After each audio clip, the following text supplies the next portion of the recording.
All right, and for more on this discussion, we're now joined by KZN Education Spokesperson Muzi Mahlambi, and he joins us now via our video link. Muzi, thank you so much for your time this evening here in SABC News. I mean, more cases here of suspected food poisoning at the hands of hawkers and spaza shops.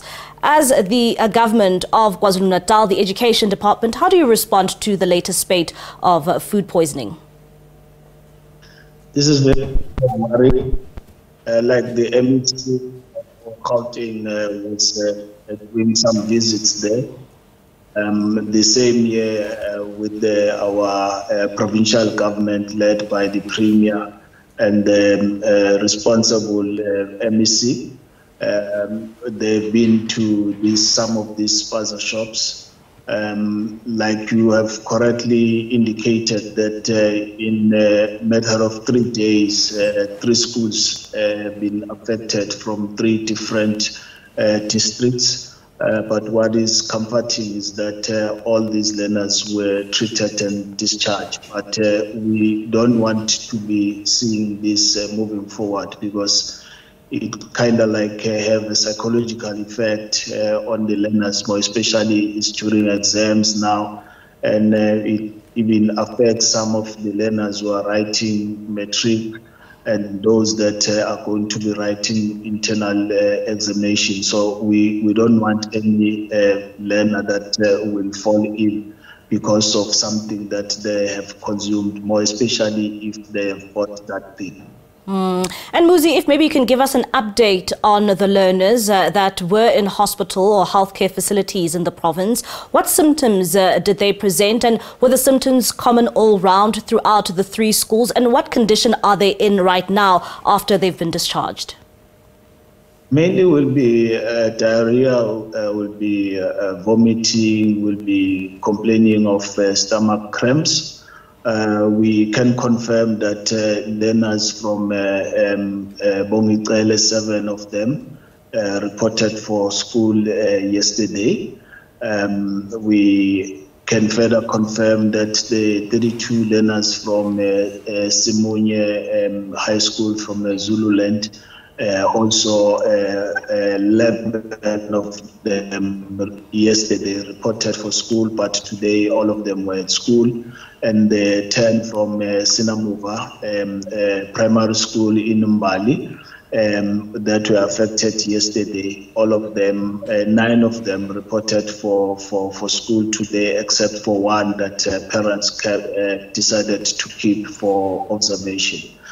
Otherwise, all of them, it was a matter of 1 day treatment and discharge. But we don't want our learners to be spending learning time at the clinics or hospitals. We want them at the school. So it kind of like disturbs the entire teaching and learning, because even those that are not affected, there is that psychological effect. It disturbs the teaching day of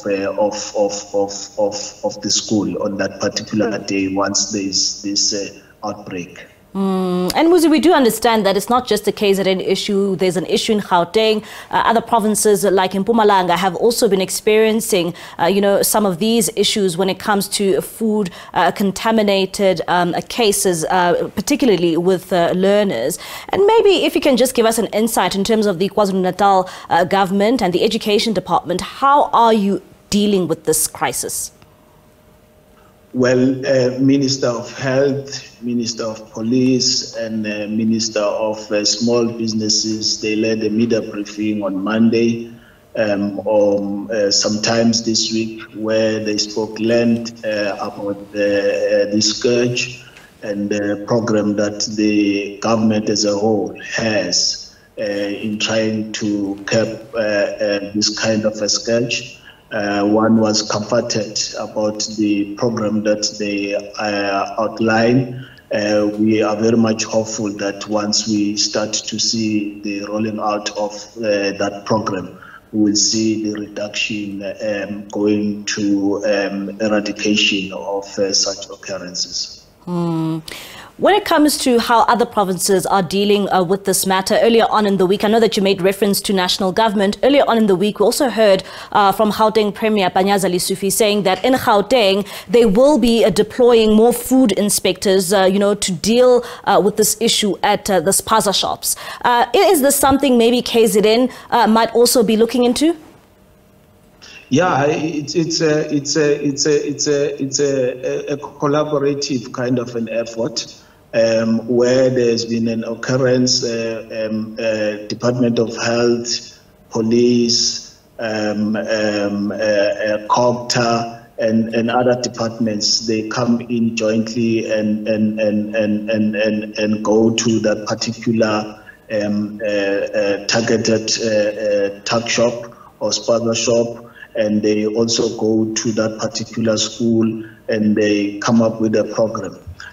There are tests that have been taken from some of the learners to the lab to be observed medically, and once results come, obviously all those government departments will be able then to come up with a way forward, as it were. When it comes to this matter that you dealt with in KwaZulu-Natal, something that, was quite important that also came out is that, some of the learners were taken to hospital because of lollipops they had bought from a vendor outside of the school. What are the rules when it comes to vendors selling to school pupils in the province? This week we have had to issue a circular that has got guidelines to schools, principals and school governing bodies as to how they can go about vetting the vendors that are selling to our children at the school.